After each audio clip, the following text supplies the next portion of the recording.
that was overhaul. Mr. Aardrijsberg, overhaul or reform? As you would expect from lawyer, both. No, yeah. No, this will not stand. No. Reform. Well, I'm going to talk about three sort of ways forward in terms of solution remedies, but I'm going to be relating to what I talked earlier, but also some of the points Paddy and Colin and others were saying. So the first point is related to the short-term focus. And there have been, again, as I said, this is not a new thing. It's clear that if this is a market failure, then public policy intervention might be needed to correct this. But at the same time, we need to understand, and I think the EU Commission got it right this time, that not all short-termism is negative. And so the idea is how you balance short-term with long-term. And I think Julian Franks recently sort of suggested, and I think he's absolutely got it right, is that the central issue is how to encourage a position where we have more shareholders who have a long-term interest, as well as the presence of short-term holders at the same company. The EU Commission suggested that it's looking at various incentives and so on. Very recently, and I think it was last month, Jesse Fried from the US sort of talked about a variety of reforms to reduce short-termism. And frankly, he said, again, there's nothing new here. So he divided it into tax reforms and modification in corporate governance. And he was talking about already in 1936, John Keynes has talked about a tax on securities transactions, which would in turn make short-term shares ownership less attractive. So again, solutions are there. It's just a question whether there's a will to go that route. The second point is about structures, Paddy. We need to talk about structures.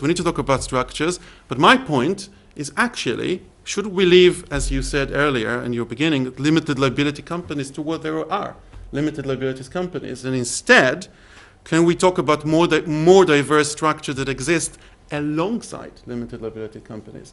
So, for example, just this week, on Monday, the economist Paul Mullis in Parliament talked about limited liability for banks as an idea to sort of talk about it. But we know, for example, investment banks went to limited liability, but not in the other way for a particular reason when this was allowed. So two examples of structures that may be sort of in light of the financial crisis may be interesting to look at is one is, for example, the Nationwide, who performed better, and it's a mutual organization, performed better with the financial crisis. And you ask yourself whether a mutual that is owned and run for the benefit of the member is an interesting sort of notion that should run alongside a limited liability company. John Lewis is another obvious example. And they're doing something right. They're doing something right, and the idea that the vision that the benefits and the profits created shared by all partners is an interesting idea. So that's the second point about structures.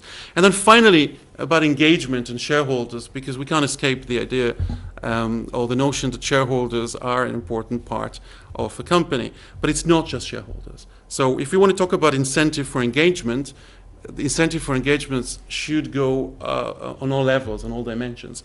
So for shareholders, we have to start talking about rewarding good stewardship, financial incentives, long-term tax benefits. Again, the solutions are known. It's just a question whether we are ready to do it. But actually, for boards too. So very recently, Simon Wong has sort of by the way, mentioned that he talked to a large Canadian pension fund. This is why I'm turning to your side. He talked to a large Canadian pension fund, and they explained to him that the board has been revamped to bolster financial expertise.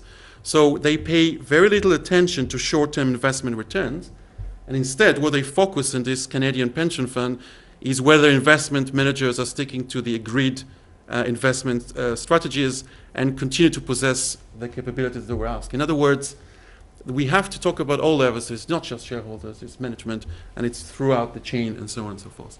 Thank you. Daniel Sommerfield, over.